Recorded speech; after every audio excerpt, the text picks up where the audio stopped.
Hello there, ladies and gentlemen, and welcome to your favorite rock and roll podcast. Check out this record. My name is Frank, and with me is my good buddy, Marvelous Mark. Oh, Frankie, you're too kind. Isn't he, listeners?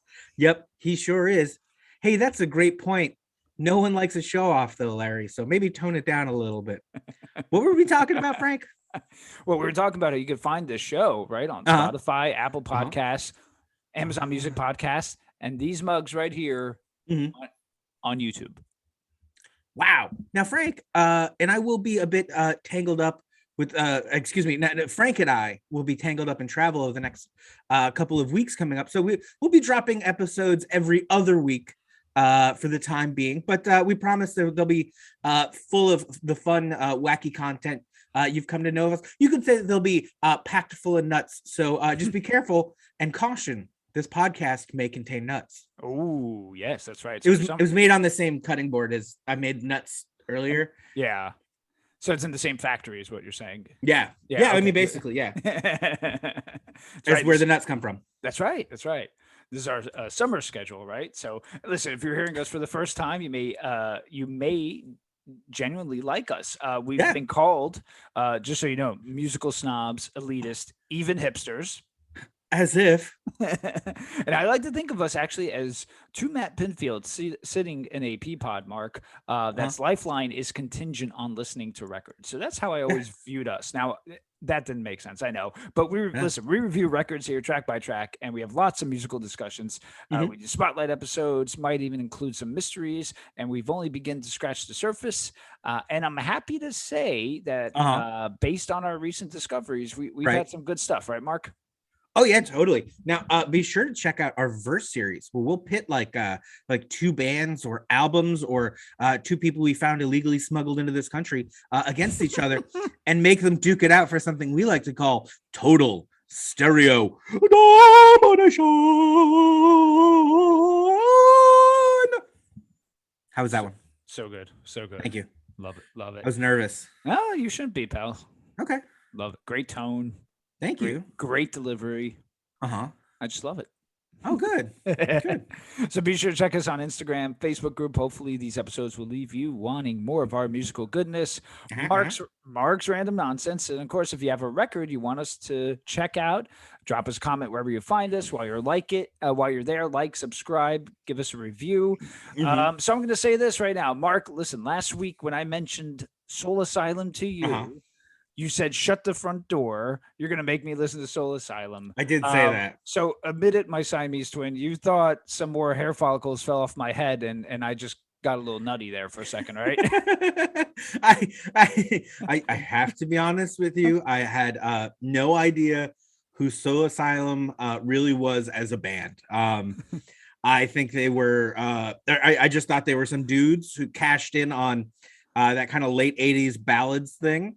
That like you give a bunch of ugly dudes some acoustic guitars and long hair and they're gonna make a ballad and they'll be successful, but or at least in this case a ballad about runaway kids, but I just couldn't have been more wrong about what this band is. And I would just like to take a second to say, so as I was kind of doing some background and some listening to the band's like overall discography this week, we got to talk about runaway train just like a little bit, right? Oh, so of course. It was this massive hit. It turns out they put out like 12 different versions of that video so that around the world it would match with people who were missing from that area. Absolutely. And in the United States, there was something like 3 or 4 different versions, something like that. So that look like regionally people would know of people missing in their neighborhoods. And they found like a bunch of those kids that were missing or lost, or like it made like an actual gigantic impact in the world. So like, absolutely, as much as I like didn't listen to that band because I thought they cashed in on having an acoustic guitar and being pretty. Look, they did a great service of good to the world. I think we owe them some great. I'm sure there's some families out there that owe them a great deal of gratitude, and I don't think we should look past that. That said, I should have looked past that because holy shit, Frank, what is with this band?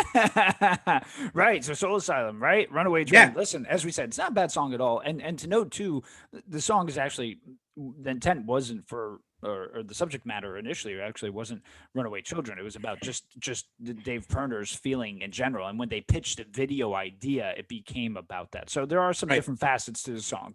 And listen, there's other hits from that album too. Somebody to Shove and Black Great Gold. song. And Somebody to Shove, in my opinion, is one of my like all-time favorite songs. I just absolutely love Wow. that song. Yeah, it's up there if I had to make like a, listen, I'm saying like top 40 or 50 list of all-time favorite Sure. songs. It's in there. But do most really know that Grave Dancers Union, and yes, last week I said Grave Diggers Union, so my bad, my bad on that. This was their sixth album. Six. 1, 2, 3, 4, 5, 6. That's 6 records and 2 major label stints. Then the band finally broke, which is kind of how it was back then. So let's do a quick history, Mark. So Yeah. 1981 in Minneapolis, we have Dave Perner on guitar and vocals, Dan Murphy on guitar and backing vocals, Carl Mueller on bass, Pat Morley on drums. They were known as Loud, Fast Rules. Loud, Fast Rules. Morley would later be replaced by Grant Young in '84. They were a punk band, and as you get it, they were trying to make loud, fast tunes, right? Perner, after a while, didn't like the specific rules of punk and how it was more about the fashion at the time, Mhm. right? Because it was put in a box, even though the music's not supposed to be about being put in a box. Right. And of course, the fashion thing, which obviously he didn't look like that. So he wanted to venture into different styles, and Soul Asylum was born. Being from Minneapolis, of course, we have to mention the Replacements and Husker Du. Perner will say that the Replacements or the Mats were already jaded and told them that being in a band sucks. But the Huskers, however, were very nurturing to them. So Bob Mould from Husker Du actually produced the band's first record in '84. Say What You Will, Clarence, Carl Stole the Truck. That's the name of that record. Yep. In '86, they released an album number 2, Made to Be Broken, also produced by Bob Mould. And that's a good record, too, by the way. It is. Also in '86, they released later that year While You Were Out. They began non-stop touring. They opened for Husker Du, and they gained lots of exposure. Fans were really digging their onstage swagger and their Midwestern appearance while making loud music that had elements of punk, hardcore, hell, man, even country, right? Mhm. Then in '88, we get this record, Hang Time, on A&M Records. So I got a 2-part question for you, Mark, because I know how much you love 2-part questions. Yes, I do. So first impressions with the record, Uh-huh. and why is there so much interesting and fascinating music wedged into this mid to late '80s time frame that most are just not aware of? Hell, we weren't aware of. Yeah, okay. So one, my first reaction was, what this shit is this? Fugazi meets grunge meets cowpunk? With this really like tongue-in-cheek pop self-awareness. Yeah, first impression, I was intrigued to get deeper for sure. And as for B, I think of you, you and I are the right age for having missed this. All right. Yeah. We needed siblings like 5 or so years older than we actually had. Not that either of our older siblings were in the wrong.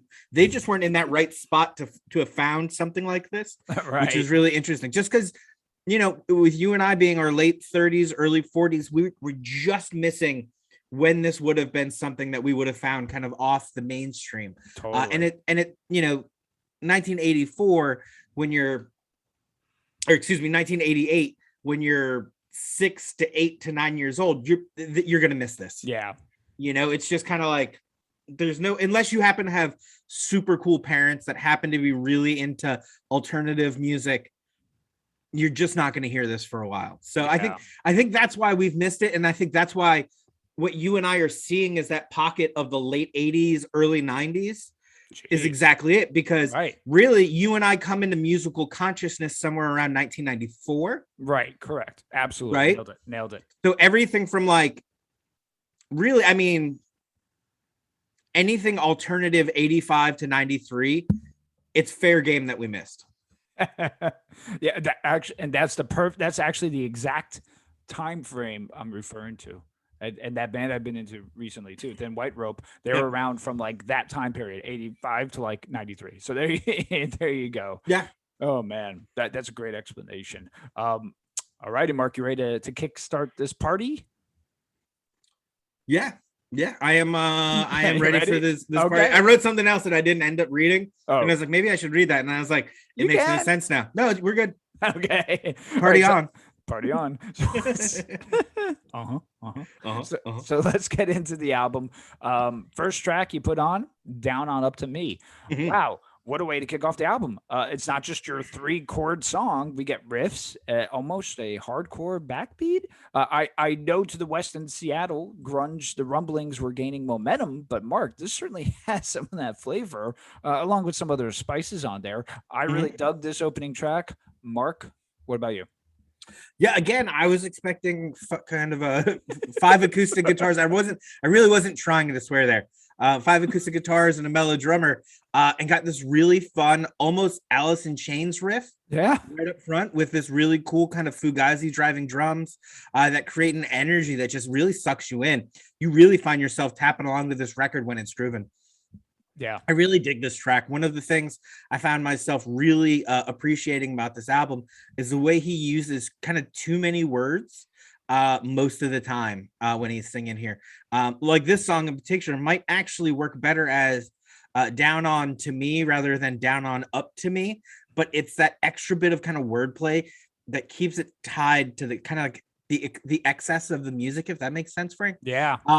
Because at first I was kind of annoyed with it, and I'm like, man, he's really just using too many words here, when he could be saying less words to say the same thing. And then I just realized that that's kind of the way he verbalizes, Right. and so it's okay that he doesn't do it the way I would, right? Because that's just the kind of his what's unique about his songwriting style is his little bit of too much wordiness. Yeah. And I thought this was just a great example of that. Yeah.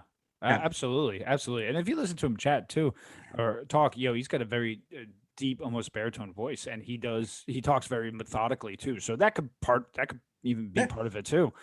We get to track two, Little Too Clean. At first listen, I was like, the dirt repetition is gonna make me not like the song. But seriously at the fifth listen, I was like, okay, this track is great. There's lots going on. You got a riffy verse, you got an open power pop chorus, you got a rock and roll middle eight. I mean, they're throwing lots in here, and then the dirt that ties into the Little Too Clean. I really like, dirt will find you. Dirt reminds you that dirt will always be there. Mark, are you a little too clean? I think so, but I'm probably not as clean as I want to think I am.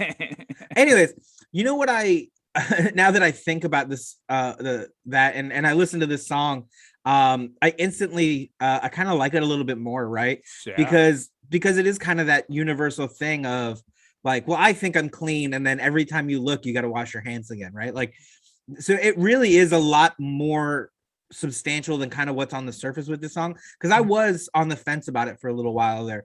The power pop in the middle is a little just too over the top for me. Mm-hmm. And I just didn't care for it lyrically. Like I said, it was just a little too silly and a little too over the top. But it does kind of work in a weird way, which Does. it's kind of odd. It's really kind of a cool song. It's got lots of fun parts to it. I see why people like this. It may not necessarily be for me, but I definitely get it. It's cool. Well, we get track three, Sometime to Return, one of the singles here, and there's also a video, and in that video is cool because it just captures that late 80s essence of life, and it's very Matt style with Perner channeling his inner Westerberg, or is he? Now, this is the part where, I mean, they were around during the same time doing their thing, so maybe Dave Perner is just channeling his inner Perner, right? And it's a great tune here, total single appeal here. Mark, will you be returning to listen to this track sometime soon? Yeah, I will. First off, I love this placement after a really kind of untraditionally structured Little Too Clean. We get this kind of classic 80s pop rock and roll tune here that feels kind of perfectly lived in, excuse me. These two songs are meant to be kind of back to back on this record. They're like their symmetry to each other really hard to verbalize, as you guys can hear me stuttering over this, but it's really interesting. The juxtaposition between the two of them is probably the right way to say it. Whereas the last song kind of feels like that, or excuse me, A Little Too Clean feels a little bit like that Fugazi, almost jazz, of connecting pieces that manage to stack together.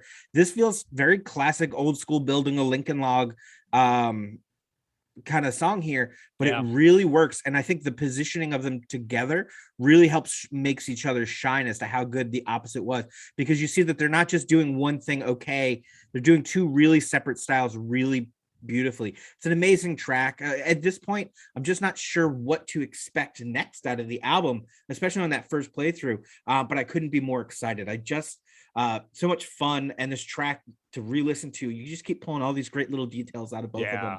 I hope my Lincoln Log and Tetris stack didn't confuse people. What I'm trying to say is both songs rule. This one is actually really great. It's one of my favorites from the album, because I like when they just kind of do this straightforward rock and roll, and it just really works beautifully for me. Absolutely. And thus far, the sequencing of the songs, I think, has been great.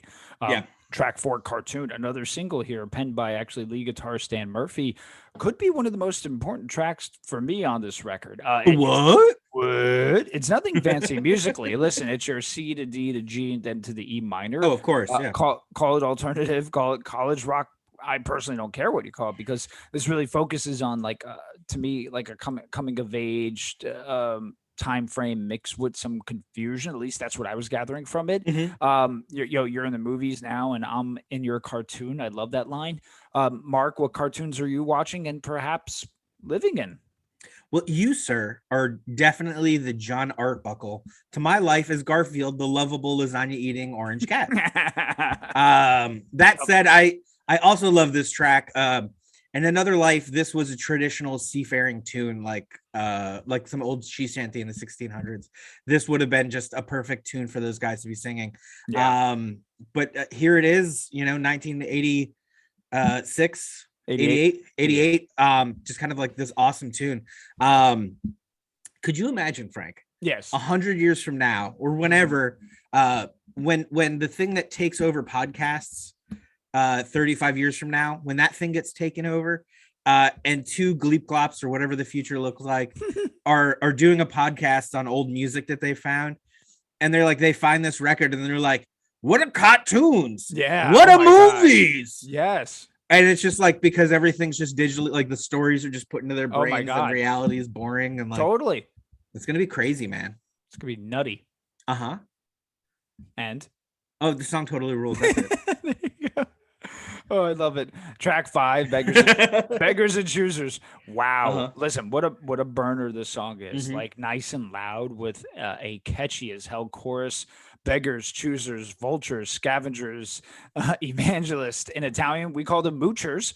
So it may be beggars and choosers, one of the same, with these characteristics of control. Listen, regardless, it may not even mean that. But Mark, I absolutely love this track. What do you think of this track? Great track. Yeah, I really dig this track, Frank. It's got this amazing frantic energy, but it's hyper focused on what it's trying to do, which is kind of where I thought this song was going. Pretty close to what you were thinking, discussing the franticness of life and control. Yeah. Right. And coincidence and everything, Frank. It's about all. Frank, moving on. Really cool track. Not one to skip over for sure. I really think you'll definitely dig checking out Beggars and Choosers. It's got great poppiness to it. I love it. Yeah. Great track. 6, Endless Farewell. Great placement, being dead smack in the middle of the album. So at first I was like, okay, this is going to be the one where it loses me, and then the rest of the album won't be able to recover. Sometimes that's the initial thoughts I have when on any album, when I'm not digging a certain track after I've liked the tracks that came before it.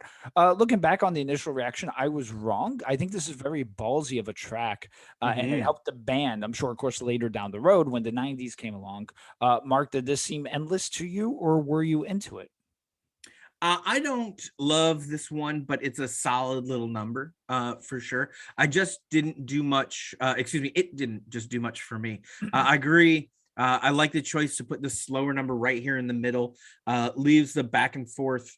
It leaves the back half of the album really in limbo as to, especially on your first time listening, what is going to happen next, because this album has all been about surprises. And honestly, it leaves me asking myself, what the fuck is on the Soul Asylum album? Because how is the Soul Asylum? I didn't get it. But it's interesting to me, right? Because I really would have expected that when they slowed down, I was gonna get an earlier version of Runaway Train, and I Right. really didn't, which I Nope. liked. I liked that it wasn't just like the like, oh, here are all the softballs they hit up until they hit the speedball that knocked it out of the Right. park. Right. I didn't want that, and I didn't get that. So again, I didn't love this song, but it works here, and I Yeah. can see what people get into about it. Yeah. Totally. Totally. Track 7, Standing in the Doorway, another single and another really good rocking song. I really enjoyed how this album just to me didn't let up. Mark, how you doing over there? Are you standing in the doorway to come back for this, or are you wanting that one way out, my friend? I'm not going out there, Frank. It's safe to say I'm paranoid. Man, this is such a great track. I It really, is. if you ever felt like you're going crazy, you will understand this song implicitly. Like you really will. Really stunning songwriting here. I just really, this to me, I think was probably my favorite track on the album, Frank. Right. I really appreciate the introspectiveness of the vocals. I really appreciate kind of that post-hardcore groove that they get in, but they Yeah. never really overcomplicate it like they do in some of the other songs. Not that that overcomplication doesn't work, but they kept it simple here, and it really, really works. Standing in the Doorway is a fantastic tune, and I wish this was a song people knew for the band for. Oh yeah. Not that those other songs aren't great. This No. song's amazing. Like this should have been a single. This would have blown the doors off in 1988. Yeah, absolutely. So Absolutely. We get track 8, Marionette. I think this is another important song here for the genre that's to come, in my opinion. First of all, I'm always a sucker for the puppet analogy because it can be applicable to a lot of areas in life. Musically, it's tame verses with a hook chorus, and again, it's part of a recipe that I think in 3 to 4 years, that's kind of what people start using. Plus, based on where the band will go musically, I'm sure this helped them get there. Mark, your thoughts on Marionette? yeah, this is another one I didn't really care for. I get the analogy, and I Right. even get why he has to be so kind of on the nose with it, but it Hmm. feels outdated even for the late 80s to me. Hmm. Plus, the middle part really could have used some cool solos, but Right. they just kind of had nothing at the moment and kind of left it nothing. I really like there's a spot in the middle there. It's probably just a nice little bridge where a Yeah. cool saxophone solo or a guitar solo would have gone over Gangbusters. In my opinion, a horn section's never going to hurt you. No, But can't go wrong with the horns. but in this particular case, it just felt like it was missing a little bit of something. This is the only kind of like hard skip for me on the album. After I listen to it a few times, once it starts going, I get about 10 seconds in, and I'm skipping this one. There you go. There you go. Every album has to have something we Yeah, skip, right? well, Well, yeah, more or less. yeah. Track 9 is Ode. Mark, can we say hardcore here? But man, like the band does such a good job blending like these melodic verses, all while keeping an edge, while Perner is just belting out lyrics about someone they knew who ended up a casualty to their wallowing in this downward spiral. Mhm. Mark, are you digging Ode? Because I was. You know, you said that, and you and I can think of a lot of people that describes, man. No, Uh, that's definitely, true. definitely clocking in the early melodic hardcore idea here for sure. But it also blends in nicely to the kind of the metal that was going on and Yeah. growing at that time. Not so much the hair metal, obviously, but some of the stuff that was kind of growing in the background. Right. Still a very cool number, and I like that they use a as a framing device for cooler small parts in and out, especially as we get towards the end. There's they're great at those kind of tight integral parts back to back to back, and I really kind of love that. It really shows off this band's technical abilities musically, and it's just very cool. I think it's a Yeah. very cool song. Absolutely. We get track 10, Jack of All Trades. This is the punk rock song, right? Right. I love how it's the only one of its kind on the album. It really makes it unique and stand out. You get nice punchy verses and then a hard left turn for this middle breakdown. That's almost like a folk country song, if slowed down, and then bam, right back into the musical chaos. And just wait for this breakdown. It comes back, and we even get like a harmonica. I really think it's a good song. Mark, you like Jack and his trades? Yeah, I really do. It's got that kind of punch right up front and that cool change up for the breakdown that you're talking about. I really Yep, yep. liked it. Was cool. Again, the energy here is amazing, really pulls you and gets you toe tapping. Lyrically, I'm not loving it, but at the same time, I don't have anything against it. Right. It was just a little kind of run of the mill too. Right. To me lyrically, but overall it's a cool too. Yeah. Yep. Totally. Track 11, Twiddly Dee. Oh, twiddly-doo. We got a fun folk country tune here at the Hoedown. In years to come, actually, Perner will suffer a broken eardrum from the loud music. So he began listening to Dylan and Leonard Cohen, which obviously made its way into Grave Dancers. However, you could tell with a title track like this that it's something they wanted to touch on. Mark, are you square dancing here or what, my friend? I can eat a do-si-do, but I don't know that I can dance one, Frank. Nice.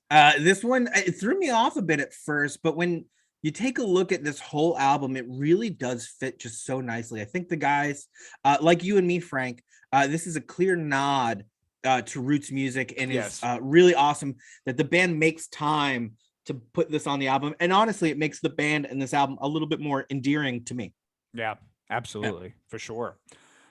Track 12, Heavy Rotation. Even though it's not the last track, I think of it always as the closing. It's the number. last track. Yeah, and I'll tell you. Yeah. Yeah. Exactly. I mean, how can you not? This is like being chased with a drill, right? Only stop because you're out of breath, and while it pierces through you, there's a piece. There's a inner peace because this song is playing during the whole sequence. Mark, is this tune in heavy rotation for you? I love that you wrote that for yourself, that I didn't Thank have you. to write that and try to trick you into reading it. Yes.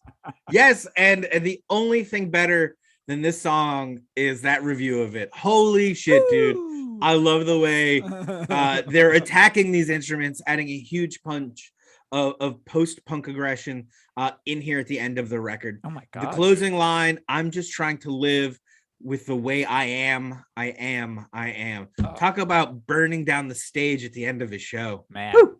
I know. This should be the closer really at the end of every show. Yeah. So Frank, why don't you cover us on the bonus track? Okay, well, Mark, it's called Put the Bone In. It's a cover tune actually by Terry Jacks, who I'm not overly familiar with. I mean, I'm smiling during Nor all am I. this right here. I could just imagine the lady in this story saying "Put the bone in" to her old little doggy. I'm sensing a metaphor here, but nevertheless, it's a fun closer. Mark, I won't ask you if you're putting the bone in because that just sounds weird. So, do you dig this? I waited the whole episode for you to ask me that one question. Oh man, It's a great bone us track, I'll tell you that. really? It feels like a post-credit kind of bonus scene from a fun movie you just saw. Like, imagine the last thing you saw was the screen fade to black as the speakers fell over onto the drums with the band underneath it.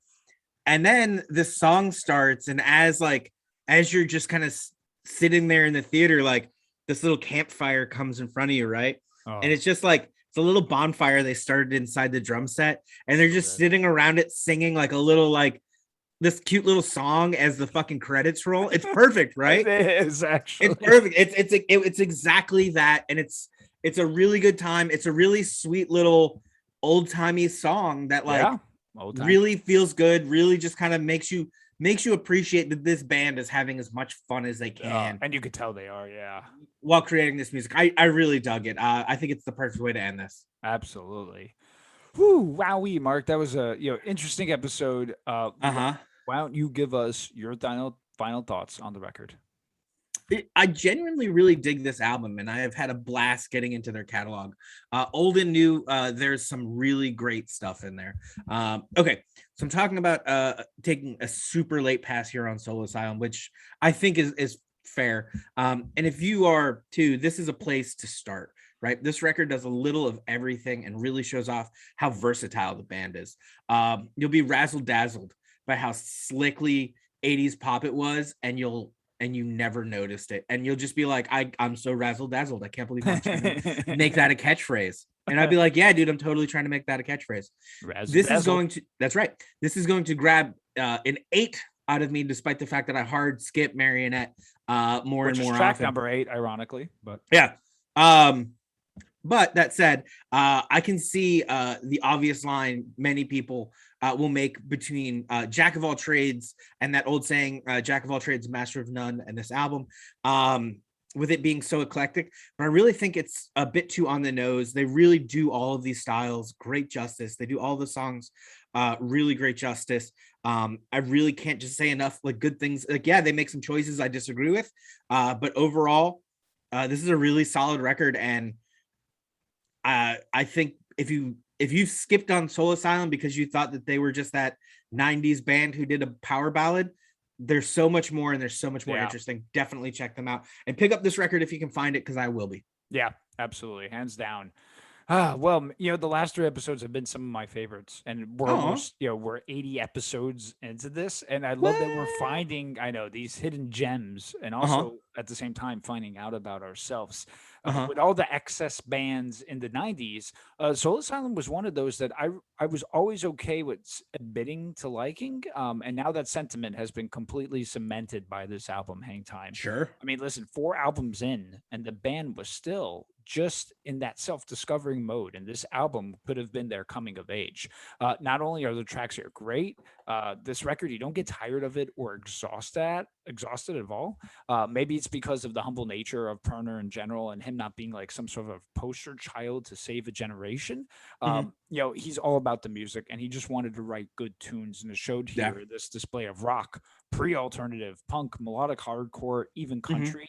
As I mentioned to you, Mark, my initial reaction was to say that they pulled a page from Husker Du and the Mats, but again, this is incorrect. They were right smack in the middle, contributing big time to a scene and a sound that could rival what was going on the coasts. Right. So yeah, Soul Asylum, they're a popular band, and it's important to note that in the midst of this music being pushed everywhere, they weren't flashy, obviously in a hair metal way, or shiny in a new way. They were a band that I wish they got more attention because of their quality. Yes, Runaway Train may be overplayed, and maybe those later albums aren't quite the excitement that these early ones brought. But for this moment, in 1988, a band, normal Midwestern boys, put out an amazing record. Mark, I give it a strong 9 out of 10. Nice. And I'll also be trying to find it as well. Cool.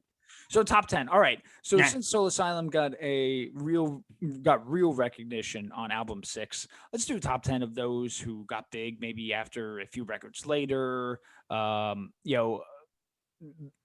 than these 20-something-year-old YouTube stars. That's what I'm trying to get at. So, Mark, kick us off, my man. Kids. Absolutely.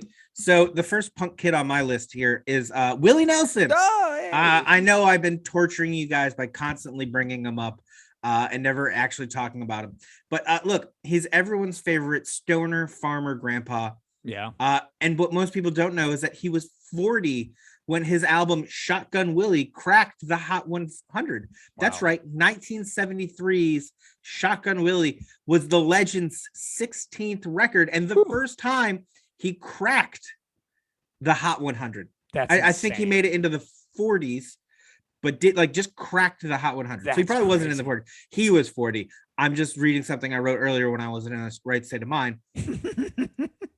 But how crazy is that? You think of all the hits Willie Nelson has, and you got to remember he never had a hit album until his 16th album in 1973. Wow. Isn't that crazy? That's insane if you think about it. Bonkers. Number 9 I have is the band, Blondie. So Deborah Harry was 31 when the band released their first record. However, it was album 3 when they actually saw worldwide success. Right. So, now on today's standards, that's late, right? Because the band was in their late teens, early 20s. But Blondie. What about you, pal? Well, check this out. I'm interested because this was the one that really kind of I was like, Frank's going to either agree with me, say that I missed the point, or he's going to be like, you're a genius. So, against me. Okay. I really debated including this for the list. They fit the form, amazing catalog before the breakout record, right? Which was 2007's New Wave. Now, you and I were familiar with them well before New Wave. We were. And I still think it's one of their least interesting albums.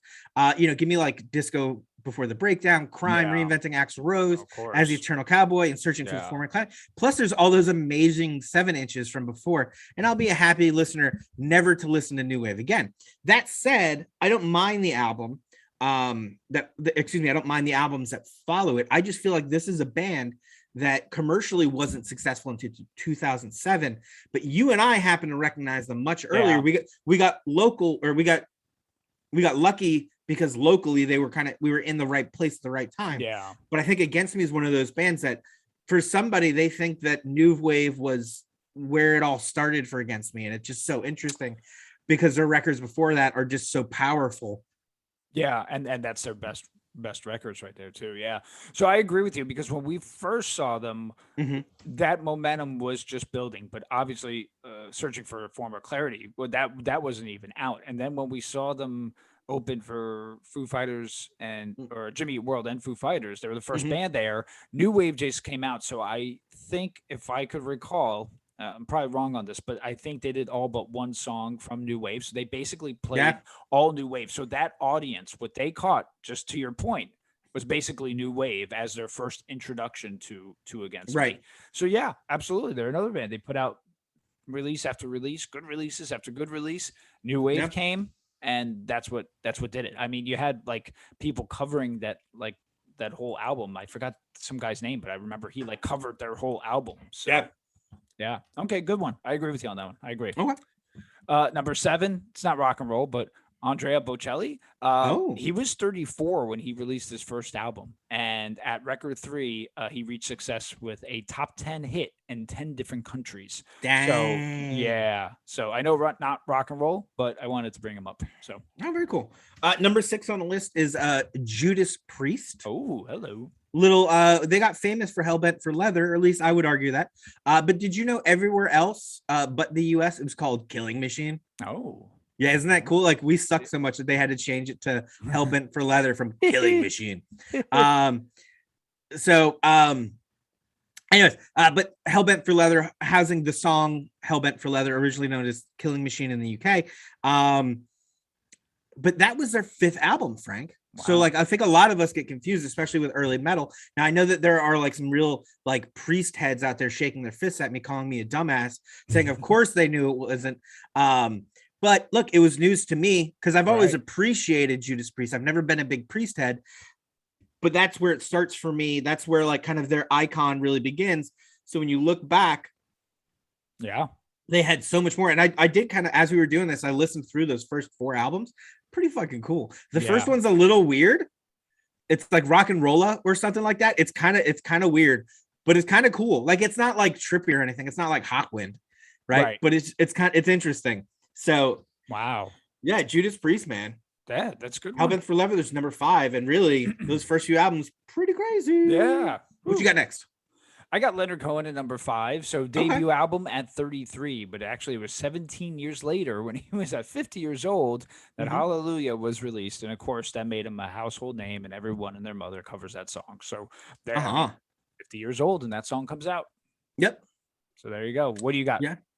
Queens of the Stone Age. That Oh, is Stone Age, excuse me. They already had 2 really cool albums under their belt yeah. before 2002's A Song for the Deaf, which I happen to have just picked up on vinyl recently. I bet that sounds Um, amazing, by the way. it really does. Which was also super cool. I love that they got that kind of pop of notoriety, and have been just happy to go back to the desert and write cool ass desert rock Yeah. Yeah. and Yeah. not Yeah. really care what other people think about what they do.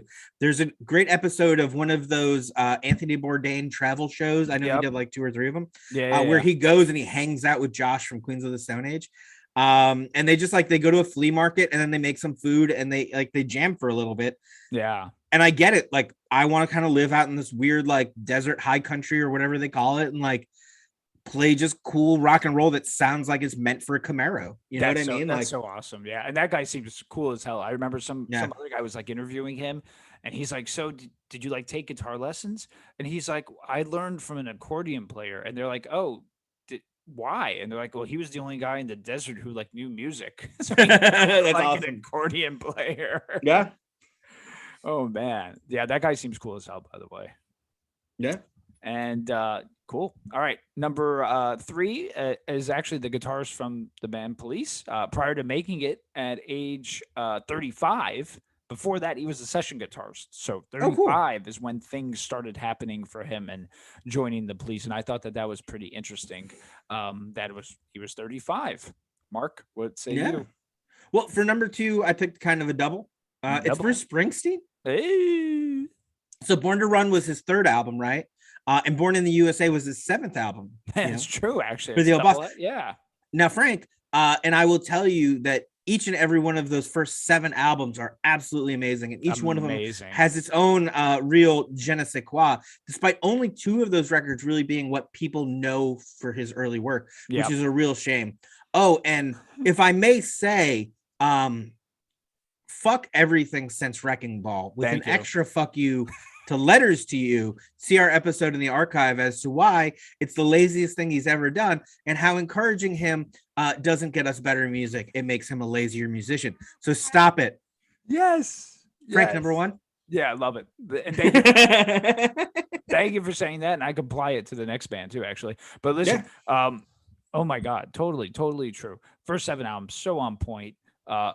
Magic, obviously, in the 2000s, that was an amazing record. But you're right, screw everything. And Radio Nowhere. Yeah, Radio Nowhere.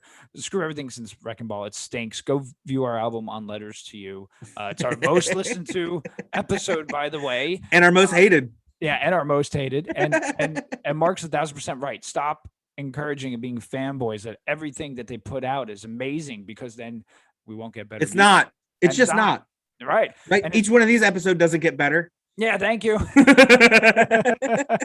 All right. So number 1 is Green Day. So Dookie was album 3, right? At the time, I was shocked to hear that the band even had 2 albums, right? Of course, 10,039 Smooth Out Slappy Hours and Kerplunk. And everyone tried to pass it that that they knew of those albums. They didn't know about those albums. Not a fucking clue. Yeah, not a clue. They knew about from Dookie, like I did. They knew the band was around since '87. So, and again, similar to Mark's sentiment on The Boss, the same thing with Green Day. Their past couple albums, not good. No bueno. Stop encouraging them. Stop encouraging them. Stop going on the Facebook, their Facebook ad and saying that, oh, this is an amazing record, when it's really not, because it just doesn't work. Doesn't help the case. So it doesn't. Whew. All right. You feel better?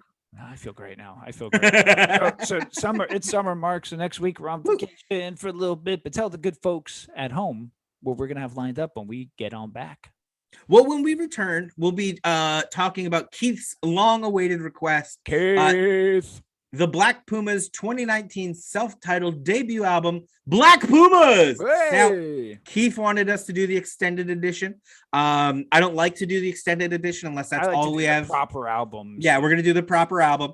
But I think hopefully between kind of the heavy kind of blues rock of Joe Bonamassa, some of the chilled back vibes of the Black Keys, we can kind of put you in the right groove of the Pumas. That, and hopefully a little summertime will help mellow you up, buddy. Yeah, man, absolutely. And I think we build up nicely for it. And we'll find out. We will. And and I'm glad that I have a little bit to digest and listen to this record too, which is gonna be fun. I'm up for the challenge. So hey, listen, thank you everyone out there who has listened. Be sure to like, subscribe, rate, review. Most importantly, stay safe. Yeah. Hey, look, just because we're off doesn't mean we won't be checking all those fun social media spots we keep telling you about. What? So keep up the conversation. Leave us a recommendation. Now say it with me, my friends. Oh, my. Oh, hell yes. Oh, bye-bye. Sound like Recording has ended, Frank. Why are you still talking?